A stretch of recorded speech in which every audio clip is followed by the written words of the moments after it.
మీరందరూ వినాలి. గ్రోయింగ్ స్టేజ్లో మనం చాలా వల్నరబుల్గా ఉంటాం, బిక్కుబిక్కుమంటూ ఉంటాం, రాణిస్తామా రాణించమా అనే సమయంలో.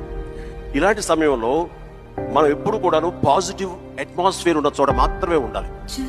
అది ఏర్పరచుకోవడం మన చేతుల్లో ఉంది. నేను ఇంకా సినిమాలు స్టార్ట్ అవ్వలేదు. పాండీ బజార్, టీ నగర్, మెడ్రాస్, అక్కడ ఒక ఏరియా ఉంటుంది. అక్కడ చాలా మంది సరదాగా ఈవినింగ్ కబుర్లు చెప్పుకోవడానికి వస్తారు. వచ్చినప్పుడు వాళ్ళ దగ్గర నేను సరదాగా వెళ్తే ఒక ఫ్రెండ్ తీసుకెళ్ళి సరదా కూర్చొని ఒక టీ తాగి వచ్చేద్దామని. ఏంటా మీ ఫ్రెండా? ఎవరు? ఏం పేరు? శివశంకర్ వరప్రసాద్. ఓకే, ఏంటి సినిమాలు వేషాలు వేద్దామనా? అవునండి. ఏ వేషాలు?